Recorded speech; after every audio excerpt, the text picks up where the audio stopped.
Now is the time for our third prepared speech of the evening. The title of the speech is Feel the Need. This is a repeat speech, therefore there will be no evaluation. May I please introduce Martin.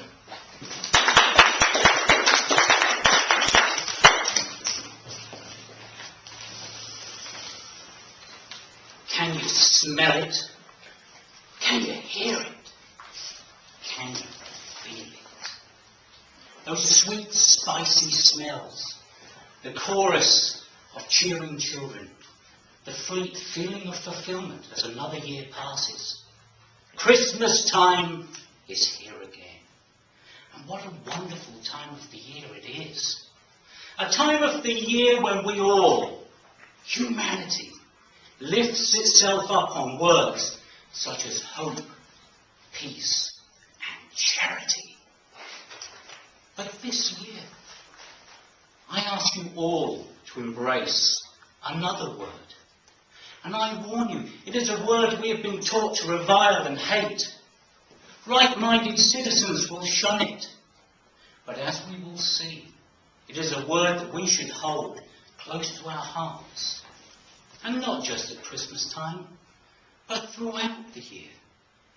Because it is a word that can benefit us all far more than hope, peace, or charity. This Christmas, ladies and gentlemen, I want you to feel the need for greed. That's right.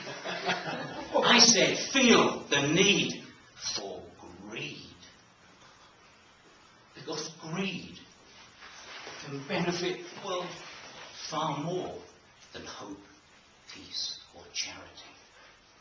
Now, I first felt the need for greed as a small boy. In fact, it was Christmas morning, 1972.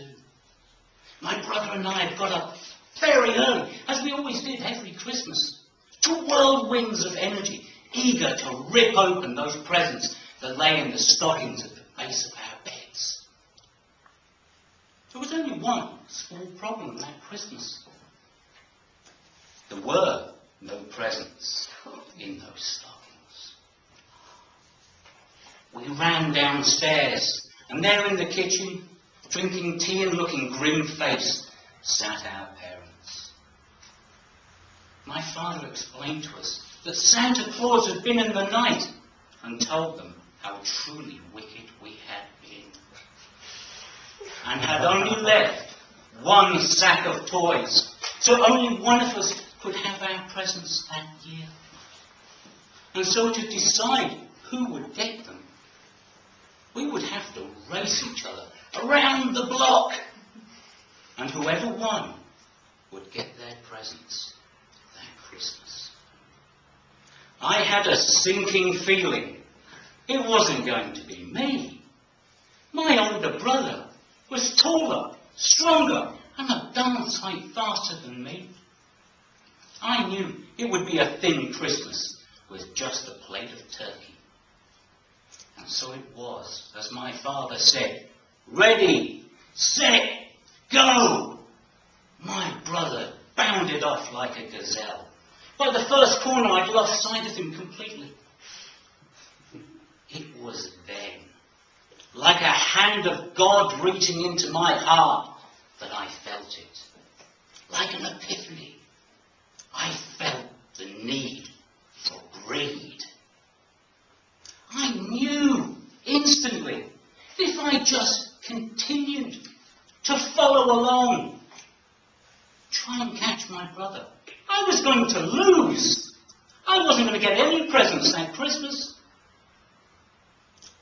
Instead, I knew I had to think outside of the box. I had to get creative. And so, a thought came into my mind. And like the best sporting traditions, I knew I had to cheat. I knew that if I cut down some gardens, over the back fences and across the field that intervened the block, I could beat my brother. And so it was that morning that I won. And I've been thinking outside of the box ever since. Greed has been my best friend. Now don't worry, my brother also got his presents that year.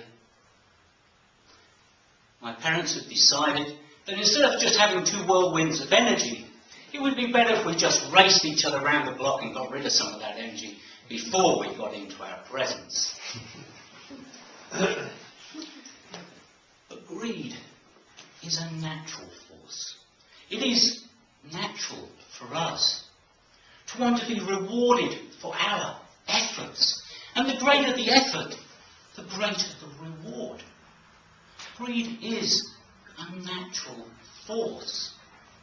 And just like other natural forces, like electricity or steam power, it needs to be harnessed productively. It's the same with our need for bigger, better and more.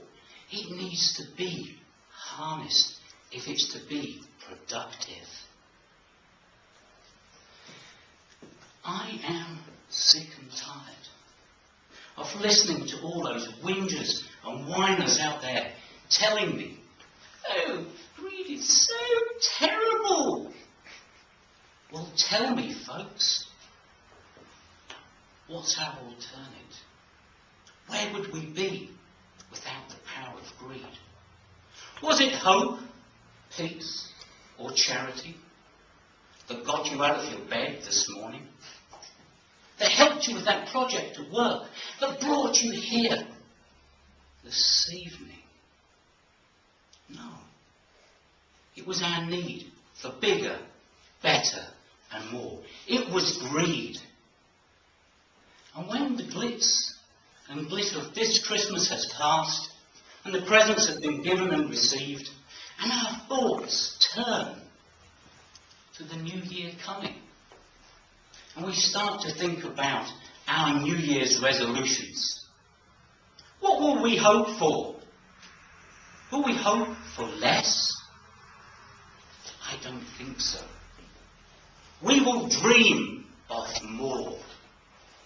More love, more knowledge, more life, and yes, I suppose, more material things. So this Christmas, what is it we feel the need for? We feel the need for greed. I can't hear you. Let's have that one more time. We feel the need for greed. Damn right.